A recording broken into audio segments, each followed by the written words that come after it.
Okay. Then I call this meeting to order. Are we doing the Pledge of Allegiance? Yes, right? Yes. Okay. I pledge allegiance to the flag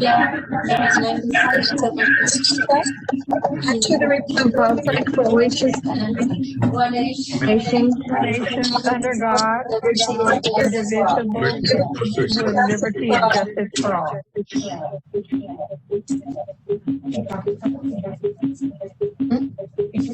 Yes, she's up. Yeah, so far, yes. Miss, I have another one. Okay, so Angelica is taking the roll call. Yes, let me do the roll call. Can you mute your mic? Garcia? Yes. She's been trying to log in, so hopefully she can log. Armando Lopez. Present. So I'm gonna try to call. Gail Aco Rodriguez. Present. Julio Mendez. Here. Dr. Martha Villarreal. Here. Dr. Colin Campbell. Absent. Hector Chapa. Absent. Robert Lopez. He might be coming to the meeting late. He's absent as of now. He's there. Ah, okay. Okay, I didn't see him. Okay, we have a quorum.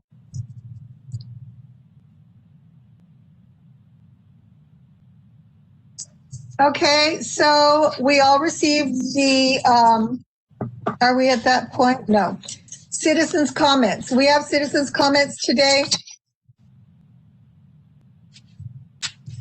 No, none were turned in. Okay.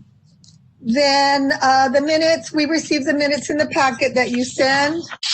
I assume everybody read their minutes. So do we have a motion to accept the minutes as provided? I motion we do. Accept them as they were provided. Okay, second? I second. Okay, so we have that motion. Second, all in favor? Aye. Aye. Okay, so we're accepting the minutes as approving the minutes as submitted to us. And we'll continue with communications and announcements. Do we have anything, Maria or Andres? Yes, we do.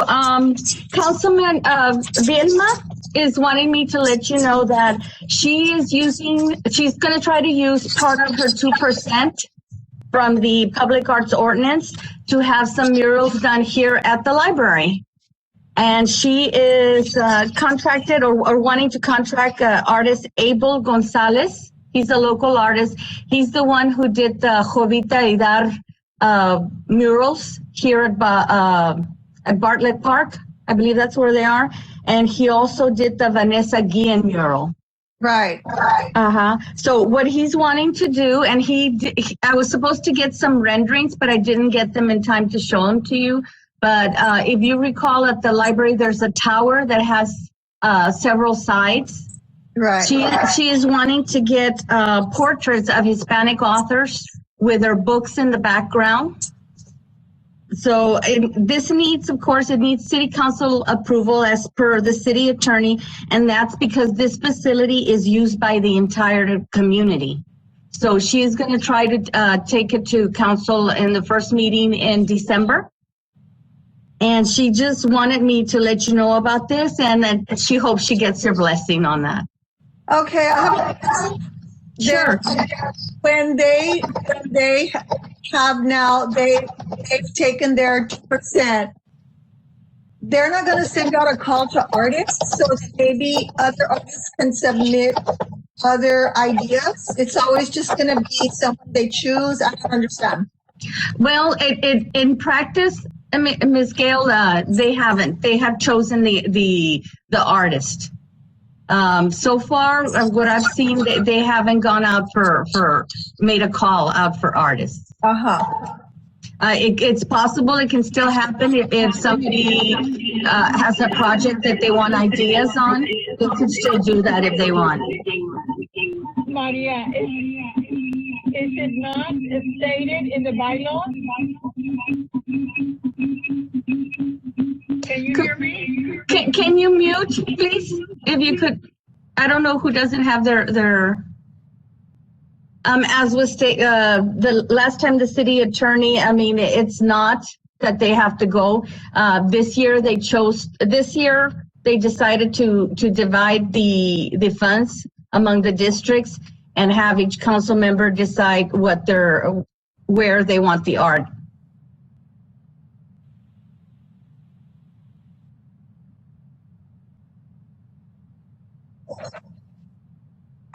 Yeah, I understand what they did. It was like they took the money that would have been designated through us so that we could do call to artists and discuss openly and, make decisions. They eliminated us from that. Yeah, I understand. So I guess there's nothing we can do. She's already made her decision on that. So I don't know what has to approve. The board has to. She really, really wanted you to know that she was doing this. Just to inform you about it. I mean, and she said, hoping that you do like the idea. No, I love it. Yeah, I just thought maybe it could be more inclusive and have a call to artists. But I guess it's out of our hands. She is gonna have to present it at City Council. Like I said, this is a building that's used by the entire community. So she's taking it to council probably in December. Okay, and in that vein, if it's a building but the building, who does it belong to? The city? Yes, this is a city building, and it's used by everybody in the community. Okay. Does that make it different that it should have a call to artists if it belongs to the city? I don't know. That wasn't brought up, Ms. Gail. Okay. Maybe we should look into it. I would just like to see more people, more inclusive, more ideas. I'm not saying there's anything wrong with ideas. I mean, I haven't seen them, of course, but I just think if it's a city project, it's not a private building, then it should be open to other artists to submit renderings. I don't know if anybody else has anything to say about that.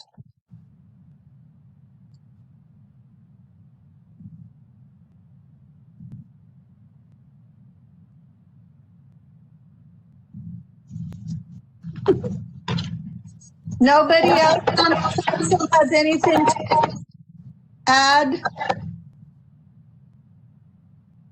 I was going to say, we're not going to be able to do anything about this until we start actually working on the plan. And we've been told that this year's money already been used, so next year when we start doing it. So that's how I look at it. It's just a working plan to be able to have it and actually expand it to other. Because it would be nice to know, that we are allowing more than, that the council doesn't pick the artists, that we pick them, so, or that they come through us so we can recommend, because then the commission is not really doing anything. Yeah, I agree with you on that. Okay, Angelica, Maria, do you have any other communications announcements? No, I did notice that Dr. Villarreal asked who is choosing the authors. And right now we just have a list of all the well-known authors from, some from here from in the United States and some from South America and other places. So I don't know who's going to pick them. I know he's done some renderings of some of the most popular ones.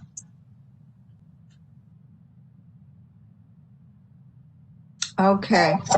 It would be interesting to see, who gets chosen for that. Okay, so I guess moving on to staff reports. I think Julio wanted to say something. Okay, Julio? He's asking if he's been muted. Angie, can you see if we can unmute Mr. Mendez? I don't. Did. He should have an unmute. There you go. Okay, try it out. Now you can hear me. Okay. She didn't want me to talk because I don't answer her emails.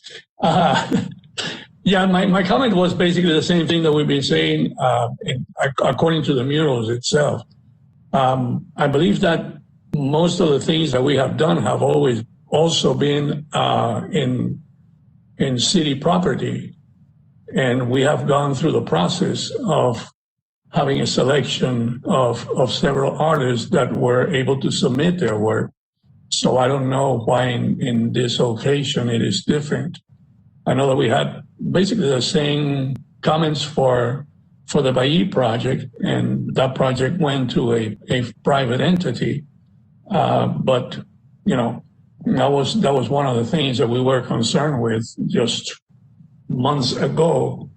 And this, even though it is as you said, Gail, that it is a good gesture and it's something good for the city and for the library and everything else, and that most likely the project is a worthwhile project with a good design.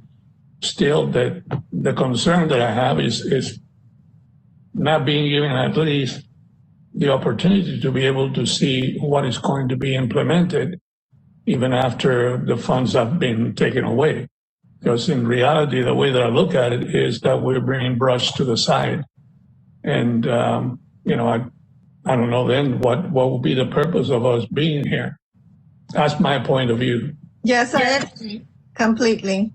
And that's been my feeling for quite a while now when they decided to distribute the funds between the different council members. And then I don't know, we have never received more funds to request mural submissions for anything, which is probably one of the things we're supposed to be doing, but I don't know where that stands either. Yeah, I feel like we're being left out, and I'm not quite sure what is going to be our mission. I guess when we're going to have, I don't know, are we going to have to wait till they do the master plan for the arts and culture, and then we're involved from then on, or we're kind of just standing in the bylines, you know, right now on the sidelines, not really being involved? I'm not sure any of us understand that, but okay. I don't know if anybody else has a comment. I agree with you 100%. And I know that I don't know if what they want is for us to come to them and say, okay, this building needs a mural, and then try to find out which one of them is going to say yes, depending on what district it is at. And if that is a situation, then we need to start looking for buildings that we're going to be able to provide murals for, and try to find out if it is acceptable by the commissioners. Because otherwise, it just we're not going to have any real thing except just listen to presentations, and that we cannot make a decision on either most of the time. So I don't know. I just work here. This is but this is where you need to communicate with your council member if you do see something in their district. My council member is Aid, if I'm not mistaken. I'm not in my own council area. Mm-hmm. So I guess I wait till after the elections and see if I have more access. Very good. Then let's get with the program.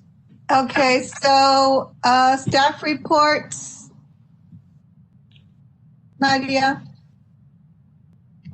Yes, with regards to public art master plan, as you know, we did have 5 consultants who submitted. The top 3 scoring ones were selected and they were interviewed. Unfortunately, I cannot tell you who the ones that were interviewed were, but I can share with you the name of the 5, the total 5.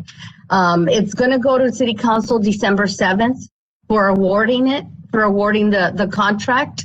So until then, we can't let the public know just yet. But Gail was part of the selection committee, and we did sit through the interviews, the 3 interviews. I don't know if you want to know the companies or the consultant names. Do we know them? No. Why don't you? Yes, go ahead and read and just tell us where they're from. How's that? Okay. We had, like I said, there were 5. One was Civic Arts from Austin, Texas. And then Designing Local LTD from Columbus, Ohio. Create Today from White Plains, New York. Up Art Studio from Houston, Texas. And then Via Partnerships from St. Louis, Missouri. So those were the 5 that did submit proposals. And hopefully by next meeting, we'll have a contract with somebody. And I'll be able to tell you. Okay. They were all very interesting proposals. The interviews also were very good. Unfortunately, the first interview, I had to hear it. I got there at the very end and I had to hear it, the video, and I would have had a lot of questions, but my dog passed away that morning. So, yeah, I wasn't able to be there. But yes, they were really good. The presentations, they were impressive. The top 3 people, I enjoyed seeing what they'd done for other cities. And I think it's exciting to think that we are going to have a professional company working with us to create a master plan for arts and culture in the city. So that's a very exciting thing that we can look forward to. And I do believe the Arts and Culture Commission, our committee is going to be very involved in that. So we'll be able to attend meetings and have input, and they want, the idea is that the community also is a big part of whatever gets decided. So we will have a part in that, which I think is the good news.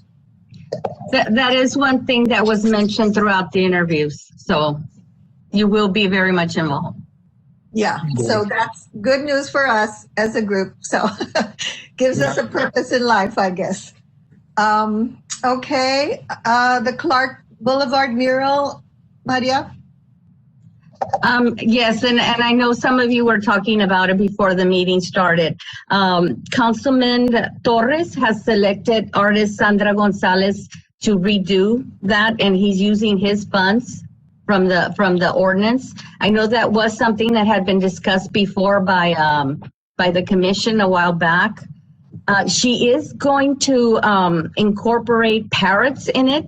Right now, Angie, can you share the PDFs? Share your screen so that they can see it. And that was one of the things, because there's the metal parrots that are, no. Okay. But she's incorporating that because they did talk to me because they didn't know what to do with the metal ones. And I did tell them that the commission had talked about incorporating the parrots. Even Mr. Mendez, you had gone to take a look at it, and it was going to have to be completely redone because it was in such bad shape. Yeah. Let me see. I know we got a photo of it in the packet, but it's like long and narrow. It's like tiny, but she did send some better ones. It's what I saw today when I drove by. It seems a lot of floral, a lot of flowers right now, it looks pretty, the little bit that's done. So I imagine it's going to be beautiful when she finishes it. She's very talented. Yeah, she's very talented. She does a very good job, and she's very, very much a colorist. So that should be very, very bright and beautiful. She did want to be at the meeting, but unfortunately she had another commitment. But she's going to be here next week, and I imagine she'll be working on it all next week because it's the Thanksgiving break. There you go. Okay. That's the big section, and then there's another one which is a smaller wall. Can you share the other one, Angie? Yeah, I'm trying to, yeah, I have to do, okay, share file. Okay. There. Is that good? That's the second one. It's the same one. Yeah, the other one says Clark Wall, I think. Small wall.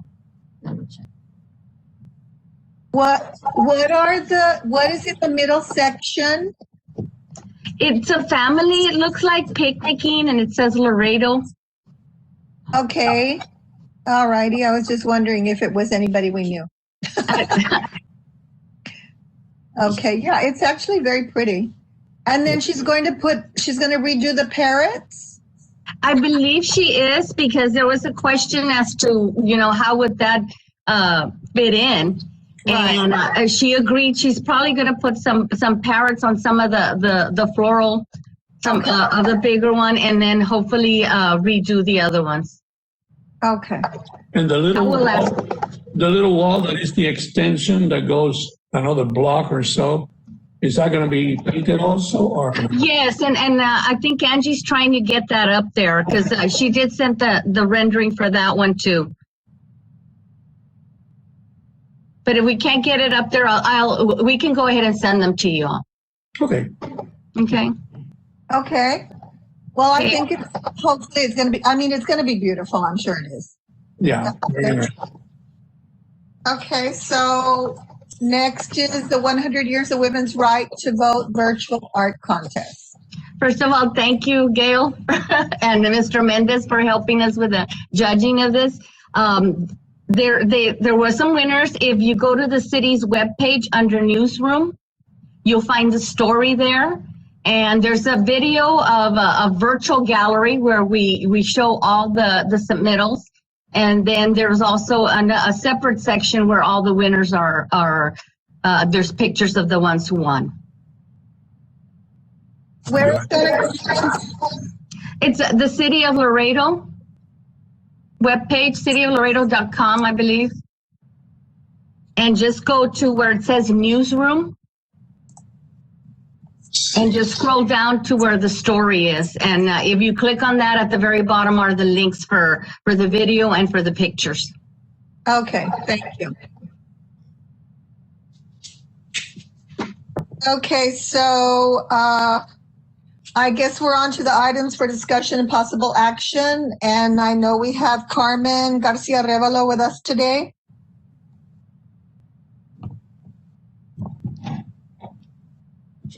Hi, I am here. Good evening, everyone.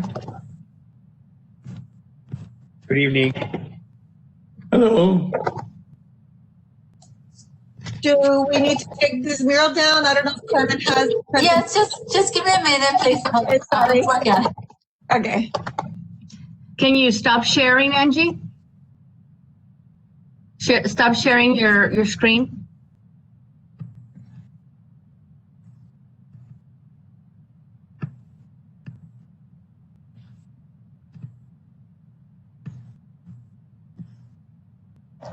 Ms. Arevalo, do you have a presentation that you're going to make? Yes, it's just a brief one, just talking about who we are. So I just go to share, right? Yeah. Yes. You should be able to. Okay. There you go. There you go. Hi, so first of all, thank you, Gail, for the invitation and everyone else in this committee for giving me a few minutes of your time just to talk about who we are in our organization, what we do, And I'll try to go over it really briefly. My name is Carmen Garcia Aravalo. I'm the director over at the Laredo Regional Food Bank. And before anyone asks, yes, there are 2 food banks here in town. How I usually tell ours apart from the other is that we are a completely grassroots and we are local. So that is something that I'm super passionate about, that 100% of our work stays here in Laredo. And that just, I take big pride in that. I've been the director there for a little bit over a year now. And previous to COVID, I came in with a lot of plans for the year, and unfortunately they have been pushed back. But one of them was getting a mural done on our site. So another project that we've done so far is just changing a little bit of the image of our food bank, like changing our logo and stuff. Who we are, again, we are a 501c nonprofit organization. We have been here locally for almost 40 years, and we are the Pioneer Food Bank here in town. Like I said, we're 100% local, and that is something, again, that I'm really, really crazy about.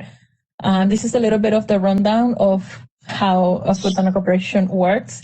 So we acquire food, we sort it, and then it goes on to distributions. And as you know, and I'm sure you've seen like all over the news and Facebook and stuff, because of COVID, we've had a tremendous amount of work, and we've done close to £1 million here locally that we have distributed just during COVID, plus all the other agencies that we service. We service other nonprofits, so like Bethany House, Holding Institute, the Children's Home, and et cetera, et cetera. We have almost, I believe, around 83, 85 nonprofit organizations that we also service through our pantry system. So this is just a little bit of how it breaks down.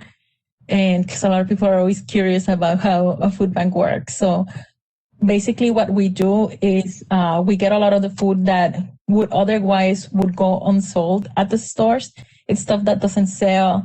It's stuff that is getting closer to expiration date, but that still has a shelf life. And we receive it, we process it, obviously, to make sure that it's ready for the families, and then we either distribute it to people directly, or we distribute it to organizations or churches that in their own neighborhoods distribute to people in need. So that's something that I really like about how a food bank works, is that we cut off a lot on trash and waste. And this is food that otherwise would end up in a landfill. We salvage it, and it ends up in homes that need the food, you know. These are some of the services we have. We have the Adopted Family and the Emergency Food Program. Right now, our emergency food program is averaging anywhere from like 1,500 families all the way to 4,000 families each month. Just to give you like an estimate of what we were doing pre-COVID, we were serving an average of 500 families a month. Right now, it has gone all the way up to 4,000 families a month that are requesting our services. And what they receive in our services, you know, it's a grocery bag of shelf-stable food, like cereal, pastas, rice, beans, cooking oil, et cetera, and plus another around 25 pounds of fresh items. So like veggies, fruits, bread, milk items, and juices, I believe. And it always varies depending on availability, but that's more or less what people receive. It's around anywhere from 60 to 75 pounds of food per family every week. So we've been doing this. I mean, we do it on a regular service, but during COVID, it has been such a challenge for us because we are a small team, we are grassroots, but we have a lot of energy, and we do this with a lot of passion to serve our community. Again, because I really believe in our mission. I believe in it strongly, specifically from when we start, you know, if we start from the root of it all, is that we are salvaging food that would otherwise be wasted, that would end up in a landfill. We receive, for instance, a lot of food from transportation agencies that, something is mislabeled or something got hit a little bit, got bent over or whatever in the transportation process, so they can no longer do anything with it. So we are able to receive those loads, and, we clean it out, we dispose whatever doesn't work anymore, and we keep the rest.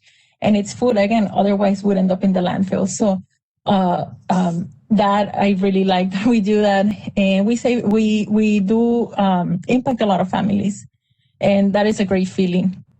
Right now, this one's a little bit outdated. We have helped over 50,000 Laredoans up to right now. Since the beginning of COVID, which was March 16, the call for emergency. And on average, 1/3 of those Laredoans are children. This is just a little bit about what you can do to help us. Volunteer, you can donate time, in-kind donations of food or monetary donations. Engage, just talking about what we're doing with other people, make referrals, that helps us. So why I'm here is something, again, that these are two huge projects that were in my vision, that I envisioned for this year since I came into the food bank. And one of the challenges for me was walking into this organization that has been around for close to 40 years and just revitalizing it. So we changed logos, we painted the building, we got on social media, we really hit it with all our media, all our exposure, like people getting to know us, because a lot of people didn't know who we were, even though the food bank has been there for again, close to 40 years, and it's been the grassroots organization and the pioneer food bank in Laredo. And it was honestly a challenge for me. And that was one of those things, that I really worked hard on, and we continue to work hard on, so people know us and recognize our name. And besides that project, these two were other things that I want to work on. A community garden, like in our back. We have a huge amount of land in the back of our buildings. If any of you have ever been to our location, I always say, like, we're literally on the riverbanks, like the river is our backyard. And so I have this feeling that it's really fertile land for a community garden project. So that's something that I would love for it to come to fruition. Hopefully in the next year. To be honest, having COVID being around, that puts a lot of pressure on us and our services, because there are a lot of people that are unemployed. There are a lot of people that are laid off. Kids not being in school puts more strain on the parents, like financially. So the families turn to us, to fill those needs. So I know that it's going to take a little bit of time to adjust, but these are things that I would like to get done within the next year, like 2021, hopefully is the year that we can get this done. And one of those things is the mural.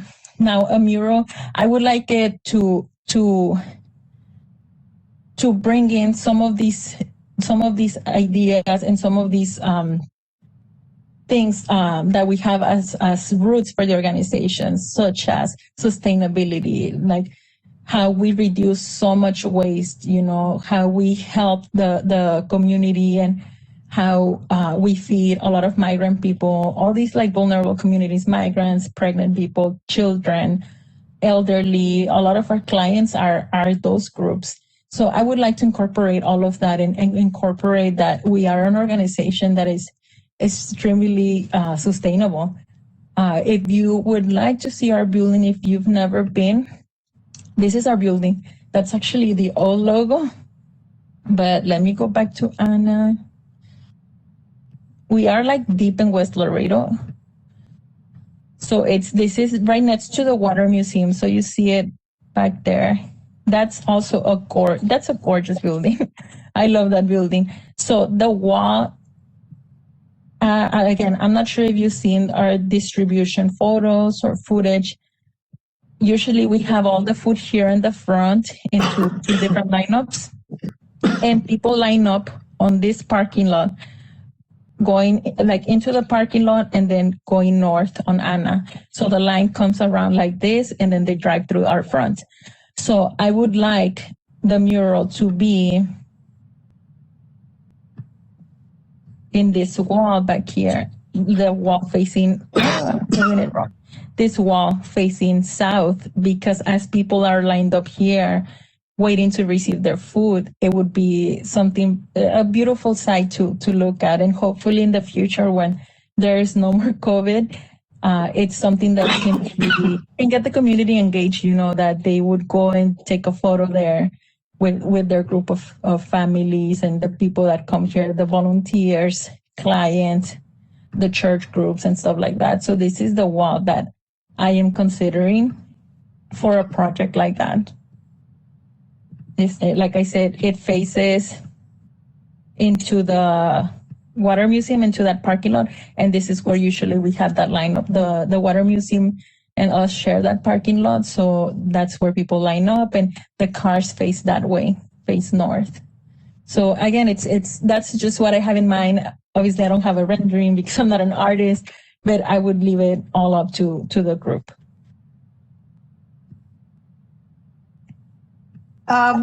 So Carmen, who's the council person in this area? Is it Bali? Yes, ma'am. Oh, okay. So, Maria, I don't know if we're going to be allotted money for murals to be able to decide if we can fund this mural, or I'm not sure where we stand on that. Do you know? The Mural Arts grant was not funded this year, Ms. Rodriguez. What? Thank you very much. It was not funded this year. So it's not. Wow. They sure didn't do anything. I'm in shock. Okay, never mind. Okay, I don't know what to say about that. All right. Well, then actually we have no recourse here. There's nothing we can do unless we can get Bally to fund this mural. Is that about it? He's the one with he's got his funding for his district. Okay. So I am the one that is in his area, so I guess I'll try to see if I can talk to him about it and see what he comes up with. We would have to have an idea what it would cost to paint that wall. Well, we won't know that until we actually get a call to artist or something. Yeah, get a call to artists and get some kind of response from them. Maybe you can ask him if he's willing to fund it. Yeah, that's right. And if we could do the call to artists through the committee, maybe you can find out from him if we could do that. Yeah. So that he doesn't have to be involved or take his time, I don't know if he is interested in finding an artist. What I'm trying to say is maybe we could help him out in that area. Maybe you could approach it that way. Okay. Very good. What does everybody think?